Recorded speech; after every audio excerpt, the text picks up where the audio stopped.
이어서 지역 소식 전해드리겠습니다. 김제 지역 버스 회사가 운행을 중단한 지 하루 만에 재개했습니다. 그런데 김제시는 이런 사태를 예측하고 대응책을 세울 수 있었지만 대처는 미흡했습니다. 버스 회사 재정이 악화하면서 언제 또 이런 사태가 반복될지 우려가 커지고 있는 가운데 김제시가 공영제를 검토하고 있는 것으로 알려졌습니다. 정명기 기자입니다. 김제 지역 버스 회사 노조가 예고 없이 전면 파업에 들어간 건 지난달 31일. 밀린 임금을 받지 못했기 때문에 첫 차부터 운행을 중단했습니다. 그렇지만 기사들은 미지급금 2억 원 등을 받기로 회사 측과 합의하고 파업 하루 만에 일터로 복귀했습니다. 어제부터 내겠어요. 어제부터 내겠는데요. 시민의 발인 시내버스가 하루 동안 전무했지만 누구도 도움을 주지 않았습니다. 찜통더위 속에 느닷없이 발이 묶이면서 시민들은 불편을 고스란히 떠안았습니다.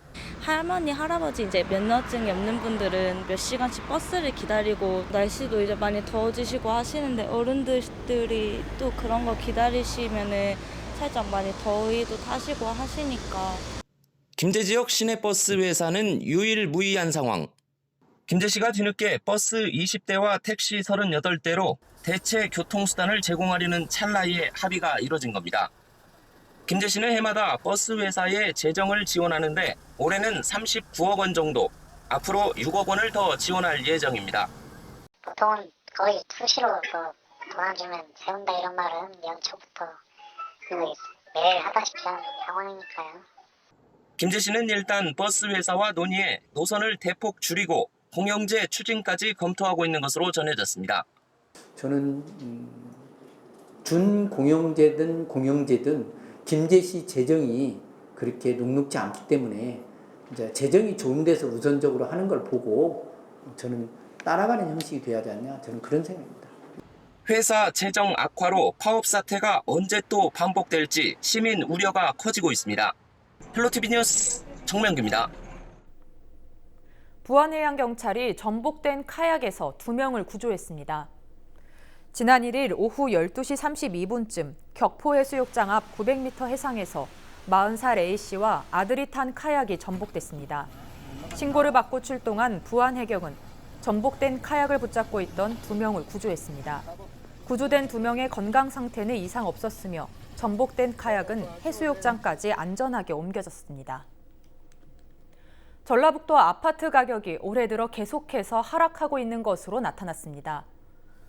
한국감정원이 발표한 아파트 가격 동향을 보면 올해 전라북도 지역 아파트 가격은 1월 0.28%가 하락한 것을 시작으로 4월 0.5%, 7월 0.39% 등 7개월 연속 하락한 것으로 집계됐습니다.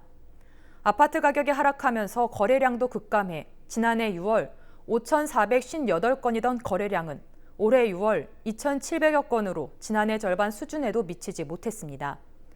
전라북도 아파트 가격 하락에 대해 수도권 아파트 가격을 잡기 위한 정부의 부동산 규제 정책이 지방에 영향을 미치면서 전라북도 부동산 시장을 얼어붙게 했다는 분석이 나오고 있습니다. 국가사적지인 김제 지역 옛 관아와 향교에서 김제문화제 야행이라는 야간 문화 행사가 열립니다. 올해 처음 열리는 김제문화제 야행은 44개 문화향유 프로그램이 10일부터 이틀 동안 열립니다. 김제 관아에선 조선시대 민원 처리 상황극 등이 열리고 향교에선 선비 문화를 알 수 있는 공연 프로그램 등이 잇따라 열립니다. 김제문화제 야행은 밤 6시부터 11시까지 진행될 계획입니다. 전라북도가 청년활동지원금 지원에 나섭니다. 전라북도는 청년활동지원금 지원 대상자 439명을 확정했습니다. 청년활동지원금은 청년의 지역정착과 문화예술 향유 등을 목적으로 1년 동안 매월 30만 원까지 쓸 수 있는 후불제 카드를 청년에게 지급하는 사업입니다. 청년들은 도서구입과 학원 결제 등 자기개발이나 사회활동에 활동지원금을 사용할 수 있습니다.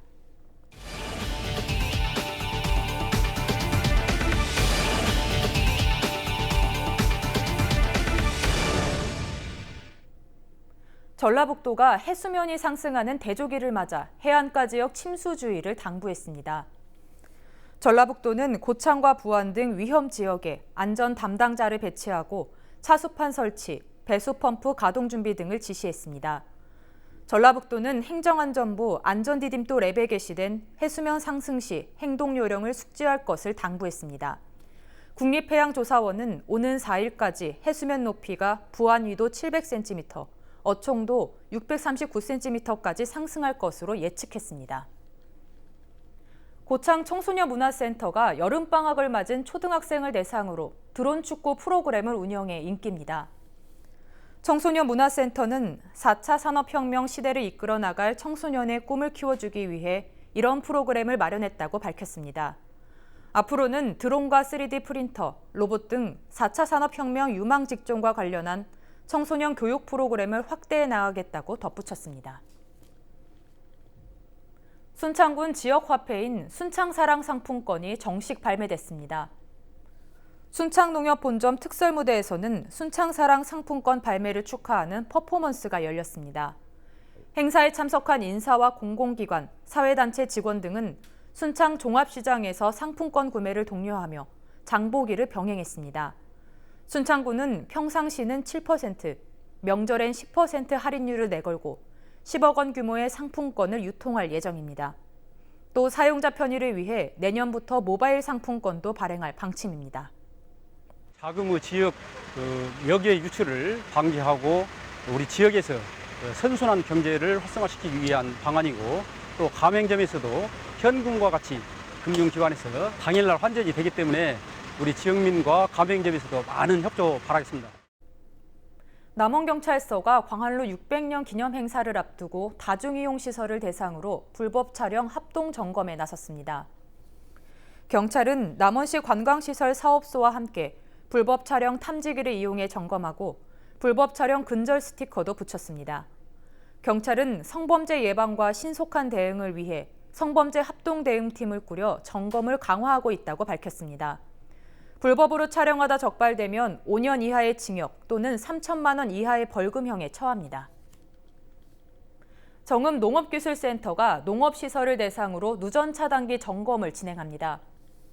이번 점검은 전기 누전으로 인한 농가 피해를 줄이기 위한 목적으로 마련됐습니다.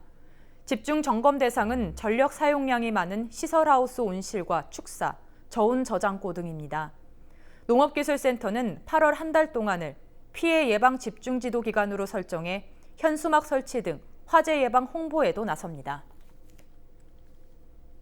부안군이 폭염 대응 종합 대책을 추진합니다. 부안군은 유동인구가 많은 횡단보도와 주요 도로에 22개 그늘막을 추가로 설치했습니다. 폭염을 피해 편히 쉴 수 있는 무더위 쉼터를 방문해 냉방기 가동 상태 점검도 진행합니다. 부안군은 재난대응 체계를 가동하고 부안군 협업부서, 읍면사무소와 함께 폭염 취약계층 특별관리에도 나설 예정입니다. 전라북도 선거관리위원회가 21대 총선 공정선거 지원단을 모집합니다. 공정선거 지원단은 오는 5일부터 9일까지 모집하며 지원서와 이력서, 자기소개서 등을 준비해 근무를 희망하는 선관위에 접수할 수 있습니다. 선발된 공정선거 지원단은 21대 국회의원 선거와 관련해 선거법 안내와 위법행위 예방 활동 등의 보조 활동을 맡게 됩니다. 전라북도에서 올해 15명의 온열질 환자가 발생했습니다. 전라북도는 지난 5월 20일부터 발생한 온열질 환자는 열탈진이 5명, 열경련이 4명 등 모두 15명으로 집계됐다고 밝혔습니다. 연령별로 보면 80대 1명, 70대 2명, 60대 4명으로 60대 이상이 전체의 절반가량을 차지했습니다. 보건당국은 기상예보를 주시하면서 실외 활동을 자제하고 충분히 수분을 섭취해야 한다고 당부했습니다. His eyes are like a jungle, he smiles, it's like the radio. He whispers songs into my window in words that nobody knows. There's pretty girls on every corner, they watch him as he's walking home. 이상으로 뉴스를 마칩니다. 저희는 언제나 지역 주민 여러분 곁에 있겠습니다. 고맙습니다.